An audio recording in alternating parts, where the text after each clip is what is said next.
Spokesperson of the African National Congress, NEC. As earlier introduced, my name is Thandi Moraga, the chairperson of the Subcommittee on Sport, Arts and Culture on behalf of the NEC. I'm not alone here. I'm also with the Deputy Chair, Comrade Donald Slamulela, and also Comrade Zizi, who is a member of the subcommittee and also our deployee in government responsible for matters that has to do with sports, recreation, arts and culture in the country. I think, Comrade Spokesperson, ours as a subcommittee is to make it a point that we continue to champion issues of social cohesion and nation building through the delivery of sport, arts and culture programs. Of course, working together with our deployees in government, because we believe that through those programs, that's where we can strengthen issues of national identity and also issues of driving social cohesion amongst our communities. We believe that as a subcommittee, we need to brief the media and the public at large with regard to the matter that has been in the media for wrong reasons. We know that our Springboks are currently competing in the World Cup challenge in France, where they are really representing the country with pride and that dedication. And we believe that the issue of the non-compliant with regard to the World Anti-Doping Agency regulations is something that needs to be attended to by the leadership that is here this weekend as the NEC, because we want to see the team representing us with pride without any hindrance whatsoever. And we are pleased with the developments that had happened ever since the matter was brought to our attention. Comrade Zizi and his team in the department have responded promptly by dealing with the appeal as they've lodged it already, because our Springboks, they were running a risk of being banned from carrying a flag at that international stage where they are currently competing at the Rugby World Cup. And we know that, when you are being banned from bearing your national flag, it can also dampen the spirit of our players. It can also contribute to a particular performance of our athletes, and we want to really appreciate the promptness of our deployee, Comrade Zizi, in this regard with his team for having appealed to that ruling of World Anti-Doping as they were attempting to ban us as a country from holding our flag. And I'm going to hand over to Comrade Zizi if there is any issue that he wants to add that talks to the process of appeal and where we are as a country, because where we are as a subcommittee want to see our national teams winning the World Cups, bringing us that championship that we always celebrate every time when our teams are competing in a competitive sport at the international globe. Comrade Zizi, over to you.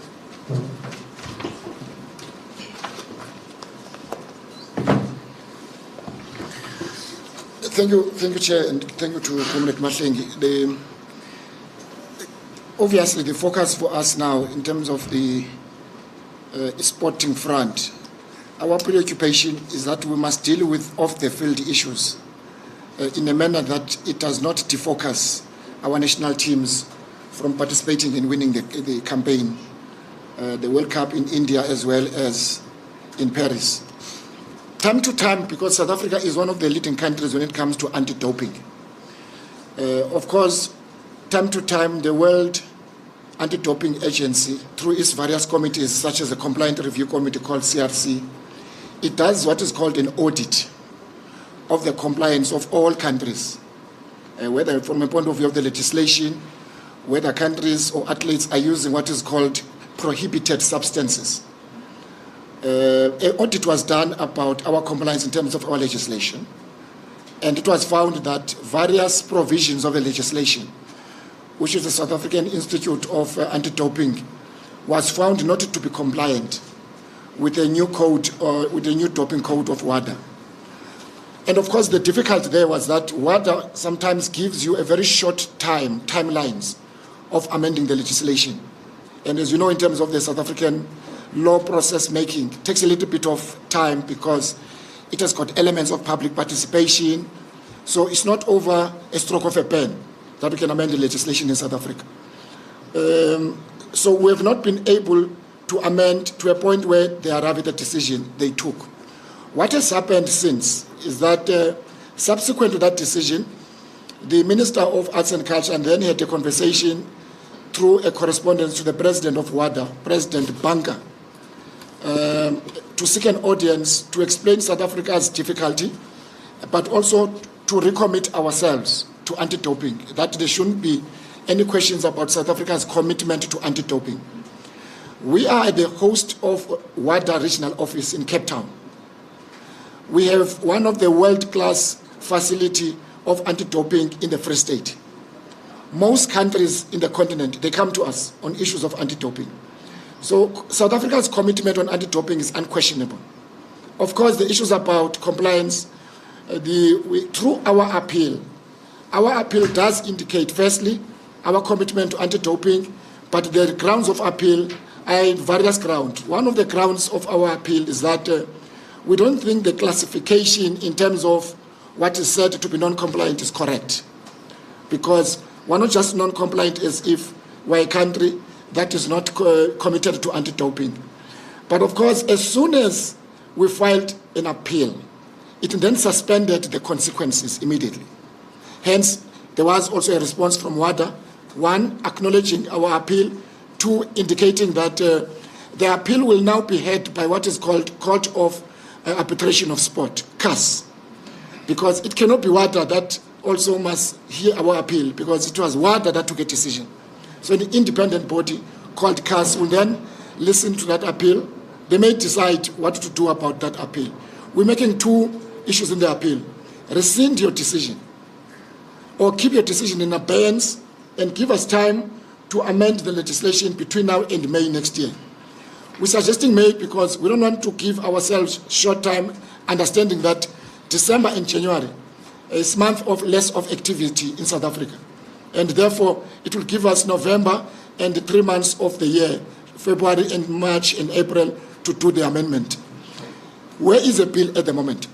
The bill has been approved by Cabinet, which sat on the 4th of October. The bill is now with the Office of the State Law Advisor. Why the Office of the State Law Advisor? To see if the new amendments are not in conflict with the principal act of the law, of the land, which is the Constitution. From there, it then goes to Parliament. Parliament has got its own way. We have already interacted with the leader of government business, who is the Deputy President of the Republic, to ask if there is a way to fast-track the bill, because it's important that we must fast-track that bill. Are we the only country that finds itself in this way? No. France has been in this situation. Spain has been in this situation. Argentina has been in this situation. We're not the only country that has been found by WADA not to be compliant with the legislation. But of course, we've got to act quickly. Our appeal is that their deadline of January may not be possible.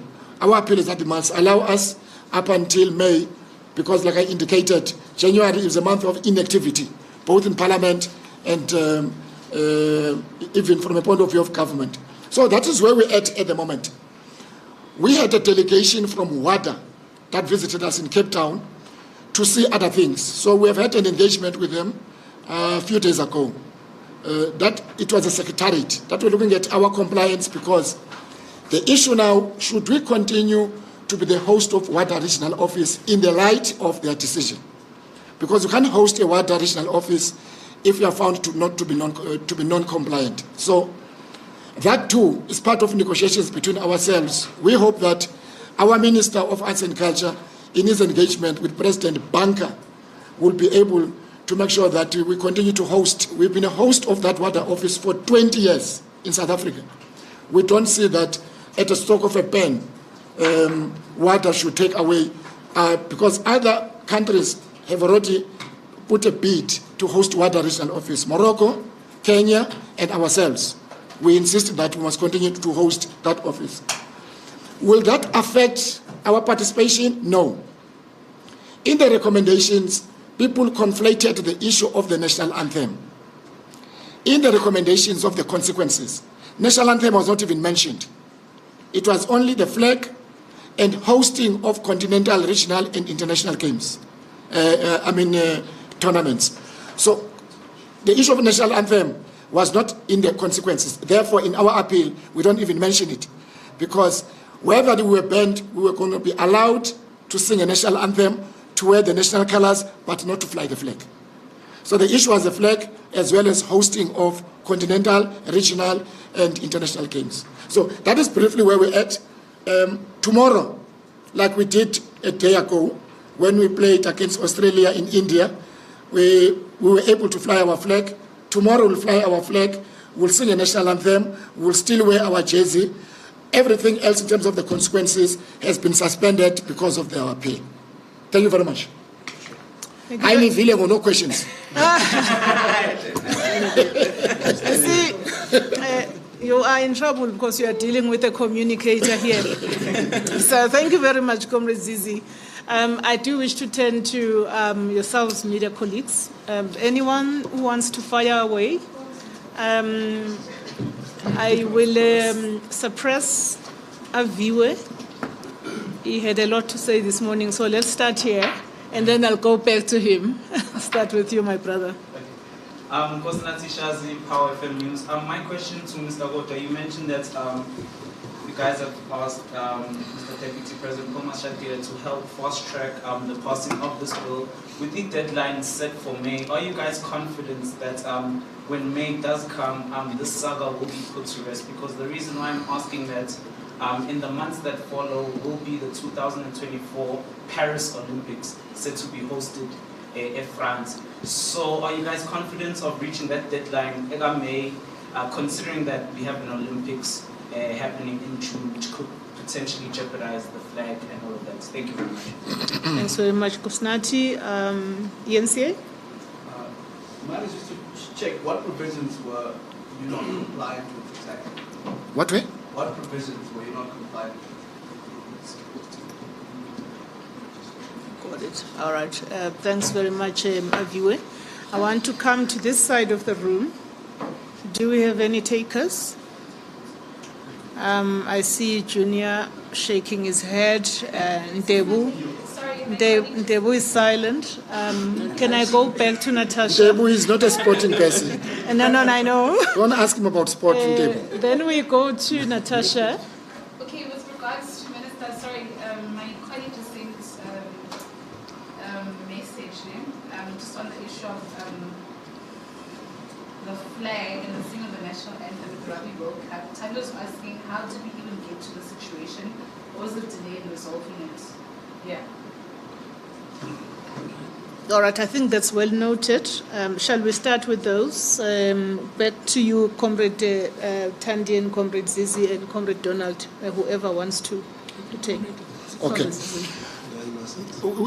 I'm sure many people, Natasha, like myself, I do ask a question, how did you get to this precipitous point? But I think it would be premature to make pronouncements without any facts. So what we committed to do is to investigate so that there are facts to this question. What happened? There are suggestions that people dropped the ball. It may be too early to make those pronouncements without any facts. The reason why you investigate is to make sure that such a matter, if there is anything, it must never happen again. The issue about, there is an appreciation from Cabinet, there's an appreciation from Portfolio Committee, there's appreciation from presiders of Parliament about the agents of the matter. Hence, one of the important steps that has been taken was Cabinet to approve the process. It was a very significant step to be taken. There's an appreciation even from the Portfolio Committee, which we briefed last week. Portfolio Committee, as you are aware, is a multi-party. So in other words, all parties in Parliament were in the Portfolio Committee. There's a greater appreciation of the work done, but also there's an appreciation that we must meet the deadline. The consequences of not meeting the deadline are too dire. And I think if you look at the work that needs to be done, it's possible to meet the deadline. And we are committed to working with the chairs of various committees in Parliament, making sure that the integrity of the process is important. We must not short-circuit the process. Public participation is an important element of our lawmaking. We can't short-circuit it because, you know, South Africa, we're a very litigious country. Somebody can take it to a court of law, then it's get rejected again. That's why we want to make sure that we follow every step in the law making so that the integrity of that law, the outcome is very important. What are the provisions?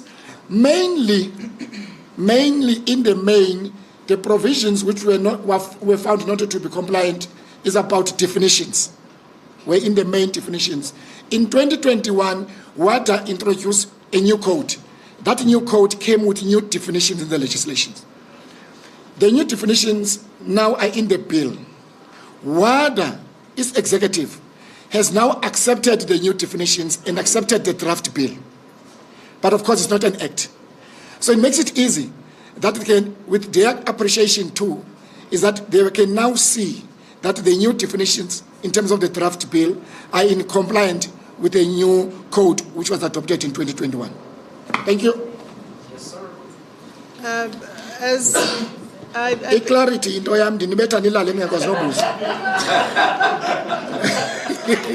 I really do sympathize for members of the media. Today they're just being clarified. Well, yes, but thank you very much, comrades. I just want one last check. All good. Message for the World Cup teams. Yes, sir. Yes, please.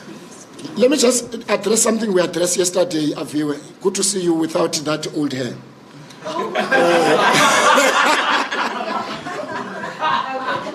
Now that you're talking about World Cup, something we addressed when we addressed another meeting yesterday. We think that there must be a conversation. We must have a standard chairperson. I know I do not lobby you on this matter. There must be a standard form in which we sing our national anthem. Every time I listen to every occasion, it depends on your innuendo and the diminuendo of your voice. It goes up, it goes down, your baritone. And sometimes it brought us years back, somebody called Rasta in France. You know Mkumbula? It was a huge international embarrassment. And I think as we go to this international, there must be a way, whether through vocals, whether through recorded, there must be a standard form. Because we can't be respected if it depends on your voice. Innuendo and diminuendo, notes. But I think our teams are showing that we're a sporting nation, and I think they will do well. To beat Australia in India, it was really emphatic. And I think we go to India, many people they think that we're underdogs. I have no doubt that our president has already taken a day off on the 28th to lift the cup in Paris. I spoke to him this morning that I suggest from Paris you are going to New Delhi to lift another World Cup. That's how confident we are in South Africa. And I think our teams are representing us very well. We have no doubt for tomorrow. There are many South Africans who are appealing to me that I must talk to the president to have Monday as a public holiday. Yes. And I think not only do they ridicule, but I think it's out of excitement and confidence that we will win the game tomorrow. Of course, in front of 80,000 supporters of France, it's not going to be easy, but our team has been conditioned. We will win. The bomb squad is ready to make sure that we win tomorrow. Konstanty, is there a follow-up? Yes, I'm Go so ahead. sorry. My last question, Minister Gota, the issue of South African supporters being sent to overseas nations to represent the country. There's been a lot of social media stir happening because of Umama Joy and I think Kona no Boda, but basically the South African sports supporters from club level and have been promoted to national level. The two were at Australia and New Zealand supporting Banyana. They're now in Paris, in France supporting Springboks. So I just wanted to find out, just with regards to that, the people that are sent to support South Africa, they sent by government, using taxpayers' money. We just wanted clarity on that, and if it does indeed promote nation building. So just clarities around that issue. Thank you very much. The criteria. Oh, the criteria.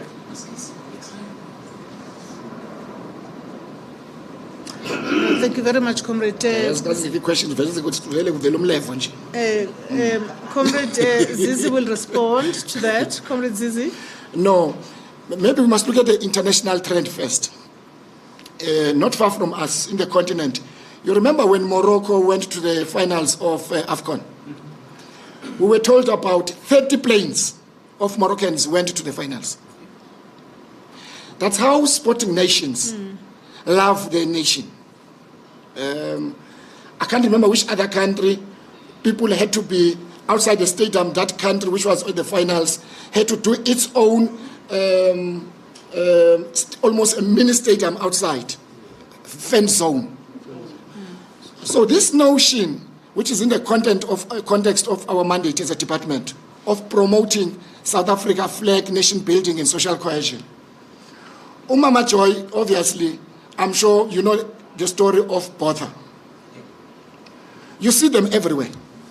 I was with Mama Joy when we were at Wanderers watching cricket.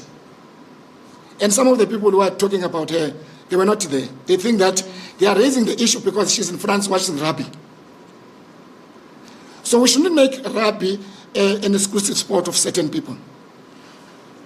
The story of Botha, he hashed from Morocco to Egypt following Bafana Bafana. That's how much he loved carrying the flag of South Africa. That is the story of Botha. So you're not talking somebody that there was a certain criteria he met with Ziz in Free State. No, look at his trend. That they've been everywhere. Mama Joy, I met her in New Zealand. Very cold, standing, cheering, Banyana Banyana. When you ask them why you support, they support football, they support cricket, they support every sport. Actually, they can't wait to go to India.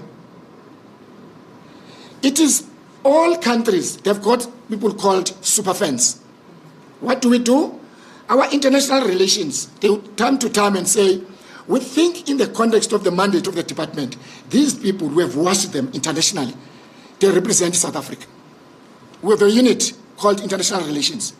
That unit, for example, we took Mama Joy to Paris. Mama Joy goes and follows Springboks, whether they play in Toulouse. It's not us who pay for her. There are other corporate who have now joined to support them. As we speak, the Arab League, they are inviting her to go on their own. They wanted to go and bother to go to Arab League in Qatar because they've seen what they're doing. So we don't want to put a lot of politics around this issue because it's a distraction for us. And I think the mood in the country at the moment does not deserve this kind of a discussion. Because 62 million were confirmed now by the census were behind our national teams. These other distractions, how much, I think it's a matter that people know themselves. If you want to be a super fan, you don't just call this and say, I'm a super fan. We want to see you following the national teams. And I think that there are South African ambassadors, those two, including Saddam, the president of South African supporters, Saddam Mage. He's on his way to France. Uzohamba namu Saddam, including Igwijo. Gwijo is leaving for South Africa to join those 80,000 friends in France. Thank you very much.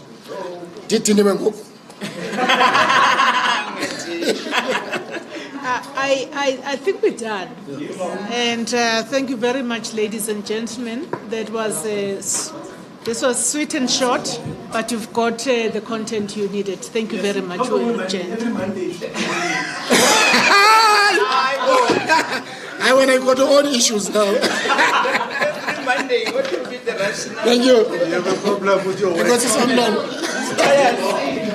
Thank you, Brad. You make it. No.